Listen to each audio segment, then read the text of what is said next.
నమస్తే మిత్రులారా, నేను జర్నలిస్ట్ రమేష్ని. మన ముఖ్యమంత్రి రేవంత్ రెడ్డి గారు పదే పదే ఢిల్లీకి పోతా ఉంటే నన్ను ఢిల్లీకి పోతురని చెప్పేసి వెనుకోలు చాలా మంది లాగుతా ఉన్నారు. నా గురించే మాట్లాడుతున్నారు. నా ఢిల్లీ ప్రయాణాలపైన ఈ మిగతా వాళ్ళకి చాలా ఇంట్రెస్ట్ ఉన్నట్టుంది. నా ఢిల్లీ ప్రయాణంతో నేను ఏం చేశానని చెప్పేసి రేవంత్ రెడ్డి గారు నిన్న మాటలు వింటే నాకు చాలా వరకు ఆయన మాటలు చూసిన తర్వాత తెలంగాణ రాష్ట్రాన్ని మరో దుబాయ్ చేసినట్టుగా, తెలంగాణ రాష్ట్రాన్ని మరో సింగపూర్ చేసినట్టుగా, తెలంగాణ రాష్ట్రాన్ని మరో అమెరికాను చేసినట్టుగా రేవంత్ రెడ్డి గారు మాట్లాడే మాటలు చూస్తా ఉన్నాం. మరి ఆయన నిన్నటితోటి 73 సార్లు ఢిల్లీకి పోయిండు. మరి వెళ్ళిన ప్రతిసారి ఓ స్టంట్ క్రియేట్ చేయడు తప్ప రేవంత్ రెడ్డి చేసింది ఏం లేదు, చేసింది ఏది కూడా లేదు. ఇప్పుడు ఏదైనా కావాలి అంటే నరేంద్ర మోడీ గారు గ్రీన్ సిగ్నల్ ఊపాలి, దాని తగ్గట్టుగా మన తెలంగాణలో పనులు మనకు కనపడాలి. అవన్నీ జరగాల్సింది పోయి వీళ్ళు మాట్లాడే మాటలు చూస్తా ఉంటే తెలంగాణ సమాజం సిగ్గుపడతా ఉంది. వీళ్ళు చేసే చర్యలు చూస్తా ఉంటే తెలంగాణ సమాజం సిగ్గుపడతా ఉంది. ఇటువంటి కార్యక్రమాలు వీళ్ళు చేసిన విషయాలు మనం చూసింది. అయితే రేవంత్ రెడ్డి గారు బాధ ఏంది, ఈయన 73 సార్లు ఢిల్లీకి పోతుండు అని నేను ఎందుకు పోతున్నా అర్థం చేసుకోండి రాబాయ్ అని చెప్పేసి రేవంత్ రెడ్డి ఆ ఢిల్లీలో ఆయన ముఖాన్ని చూస్తూ ఉంటే నిజంగా నాకు కూడా బాధ అనిపించింది. అరే మనిషి 24 గంటలు తన కుర్చీని కాపాడుకోవడానికి సరిగ్గా అన్నం తినకుండా ఢిల్లీకి పదే పదే పరిగెత్తుకుంటూ ఆయన కుర్చీని కాపాడుకోవడానికి తెలంగాణ సొమ్మును కాస్త మూటలు మోసే నాయకుడుగా తయారయ్యాడు, ఒక గుమాస్తాగా తయారయ్యాడు. ఆయన గుమాస్తాగా తయారైనప్పటి నుంచి ఈరోజు ఆయన కుర్చీని కాపాడుకుంటున్నట్టే ఈ లెక్కన మనం హ్యాట్సాప్ చెప్పుకోవాలి.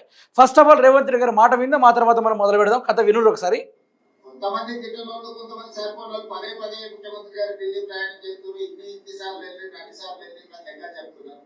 ఏది వచ్చినా ప్రజల కోసమే పనిచేస్తున్నాం. నిన్న మేము తెలంగాణ రాష్ట్రంలో ఉండే అన్ని పార్టీల ఎంపీలను పిలిచి మేము పవర్ పాయింట్ ప్రజెంటేషన్ ఇచ్చినాం. కేంద్ర ప్రభుత్వం తెచ్చుకోవాల్సిన అనుమతులు కానీ నిధులు కానీ వాటికి సంబంధించిన సమాచారాన్ని అందించడం స్పష్టంగా చెప్పినాం. అభివృద్ధి జరిగేటప్పుడు రాజకీయాలు లేవు. రాజకీయాలు అనేది ఎన్నికలు వచ్చినప్పుడు ఎవరు ప్రయత్నం బాగా చేసుకుంటారు, వాళ్ళ ప్రయత్నం బాగా చేసుకుంటారు, మా ప్రయత్నం ఉన్న పాయింటే మాట్లాడడం రాదు మనోనికి. అందులోనూ కేంద్రంలో పలువురు ఎంపీలను పిలిచి పవర్ పాయింట్ ప్రజెంటేషన్ ఇచ్చినాడు ముఖ్యమంత్రి రేవంత్ రెడ్డి గారు. ఏమండి పవర్ పాయింట్ ప్రజెంటేషన్ ఇచ్చింది. అది నిజానికి రేవంత్ రెడ్డి గారు 73 సార్లు ఢిల్లీకి పోయి తెలంగాణ తీసుకొచ్చింది ఏమో తెలుసా? తెలంగాణ రాష్ట్రంలో 105, 104 ఉన్న పెట్రోల్ రేట్ని ఈరోజు 115 తీసుకొచ్చిండు. ఆయన 73 సార్లు ఢిల్లీకి పోవడం వల్లనే, ఆయన 73 సార్లు ఢిల్లీకి పోవడం వల్లనే తెలంగాణ రాష్ట్రానికి రైతు బంధు రాకుండా అయిపోయింది. ఆయన 73 సార్లు ఢిల్లీకి పోయినందుకే 500 గ్యాస్ కాస్త 1200 అయింది. ఆయనకు ఢిల్లీకి పోవడం వల్లనే ఈరోజు 500 రూపాయలకు దొరికే ఫ్రీడమ్ ఆయిల్ కావచ్చు, ఈరోజు అది 800 నుంచి 900 మధ్యలో ఆ రేట్లు ఎక్కినాయి. ఈరోజు సార్ గారు 73 సార్లు ఢిల్లీకి పోయినందుకే తెలంగాణ రాష్ట్రం దివాలా తీసింది. ఆయన 73 సార్లు ఢిల్లీకి పోయినందుకే కాళేశ్వరం కూలింది. ఆయన 73 సార్లు ఢిల్లీకి పోయినందుకే తెలంగాణ రాష్ట్రంలో నీళ్లు బారకుండా ఆగమైపోయింది. ఈరోజు ఆయన ఢిల్లీకి పోయినందుకే తెలంగాణ వ్యవస్థ మొత్తం అడుక్కునే స్థాయిలోకి దిగజారిపోయింది. ఆయన ఢిల్లీకి పోవడం వల్లనే తెలంగాణ రాష్ట్రంలో చదువుకున్న ప్రతి యువతకు జాబ్ రాకుండా పోయింది. ఆయన 73 సార్లు ఢిల్లీకి పోవడం వల్లనే తెలంగాణ రాష్ట్రంలో కాంగ్రెస్ పార్టీ టూర్లకు తిరుగుడు తప్ప ప్రచారం ప్రజలను పట్టించుకునే కార్యక్రమం లేదని చెప్పేసి తేల్చి చెప్పడం కూడా జరిగింది. ఆయన 73 సార్లు ఢిల్లీకి పోవడం వల్ల తెలంగాణ తగలబడిపోయింది. ఆయన 73 సార్లు ఢిల్లీకి పోవడం వల్ల 4 లక్షల కోట్ల రూపాయలు అప్పయింది. ఆయన తీసుకొచ్చి గడ్డి పోసను కూడా పెట్టలే. ఆయన 73 సార్లు ఢిల్లీకి పోవడం వల్ల తెలంగాణ రాష్ట్ర సొమ్ముతోటి ఫ్లైట్లో తిరిగింది తప్ప తెలంగాణకు నయా పైసా వరగల. మళ్ళీ ఏమంటాడు, మేము పవర్ పాయింట్ ప్రజెంటేషన్ మాట్లాడడానికి కోసం అభివృద్ధి జరిగేటప్పుడు మీరు రాజకీయాలు చేయొద్దని చెప్పేసి గౌరవ ముఖ్యమంత్రి రేవంత్ రెడ్డి గారు మాట్లాడుతూ ఉన్నారు. మీరు డెవలప్మెంట్ చేస్తేనే కదా మీ రాజకీయాలు. ఎట్లాంటి రాజకీయాలు? మూసి ప్రక్షాళన అదా డెవలప్మెంట్ అంటే? కదా ప్రజల యొక్క భూములు కూల్చేసి వాళ్ళ భూముల్ని కబ్జాలు చేసేసి దాన్ని వేరే వాళ్ళకి లీజులు ఇచ్చి కంపెనీల పేరుతోటి ఆ భూముల్ని కబ్జా చేసే ప్రయత్నాలు, ఇవన్నీ అభివృద్ధి కార్యక్రమాలు. గౌరవ ముఖ్యమంత్రి రేవంత్ రెడ్డి గారు మీకు సమాధానం చెప్పే విజ్ఞత ఉందా ఇదే విషయాలపైన? ఈరోజు రాష్ట్రంలో 6 గ్యారెంటీలు అమలు కావడం చేతగాక ఈరోజు కేంద్రం నుంచి ఒక్క రూపాయి కూడా రావడంలా. 73 సార్లు ఢిల్లీకి పోయినాం, కేంద్రం నుంచి ఒక నిధులు తీసుకొచ్చిన ఒక్క రూపాయి అయినా ఇది ఫలానా మేము తెలంగాణ రాష్ట్రానికి తీసుకొచ్చిన నిధులు మనం కట్టేదేమో 100 రూపాయలలో 90 రూపాయలు మనం కడుతున్నాం, తిరిగి ఇచ్చేదేమో రూపాయి ఇస్తుండు. కేంద్రం నుంచి మనకు రూపాయి ఇస్తుండు. మన దాని గురించి ఏం మాట్లాడేందుకు?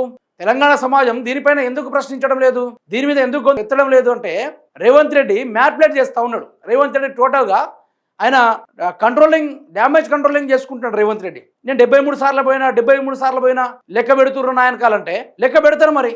మరి గన్నిసార్లు ఢిల్లీకి పోయినవి రైతు బంధు ఎందుకు బంధు పెట్టినావు? గన్నిసార్లు ఢిల్లీకి పోయినవి తెలంగాణకు ఒక రూపాయి ఎందుకు తెలా? గన్నిసార్లు ఢిల్లీకి పోయినవి తెలంగాణ రాష్ట్రంలో నీ కార్యకర్తలు జరుగుతా ఉంటే నువ్వు యాడున్నావు?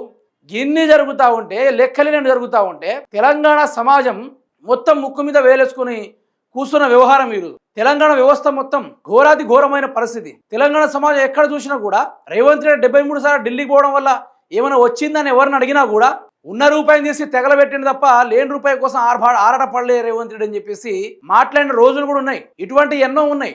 మళ్ళీ ఆయన అంటాడు నా అభివృద్ధిలో ఏంటది మోకాళ్ళలో కట్టెలు పెడుతున్నారు, మోకాళ్ళు అడ్డు పెడతా ఉన్నారు. అంటే వాళ్ళు అభివృద్ధి అడ్డుపడితే నువ్వు ఆపేస్తావా? వాళ్ళు బెదిరిస్తే నువ్వు బెదురుతావా?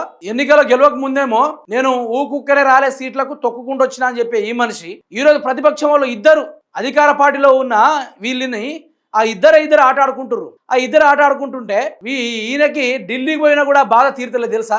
అంటే హరీష్ రావు ఏం మాట్లాడుతుండు, కేటీఆర్ ఏం మాట్లాడుతుండు, జనాలు ఏం చెప్తా ఉన్నారు, రేవంత్ రెడ్డి ఇదే చూస్తున్నాడు, కంప్లీట్గా ఇదే చూస్తున్నాడు తప్ప నేను ఏ విధంగా పరిపాలించుకోవాలా అనే ధ్యాస ఆయనకు మాత్రం లేదబ్బా. ఎక్కడ కూడా ధ్యాస కానీ యాస కానీ రేవంత్ రెడ్డి గారికి చుక్క కూడా లేదు. ఈరోజు జనాలు పొట్టు తిట్టే కార్యక్రమాలు రేవంత్ రెడ్డి గారిని ఇంత మందరించినా ఇంత కుదిరిచ్చినా ముందుకు సాగించినా ఏం చేసినా కూడా జనాలు పొట్టు తిట్టే స్థాయి దాకా వచ్చేసిర్రు. ఇలా ఏం చేయాలని అర్థం కాక రేవంత్ రెడ్డి సతమతం అయ్యే కార్యక్రమాలు చేస్తూ ఉన్నాడు.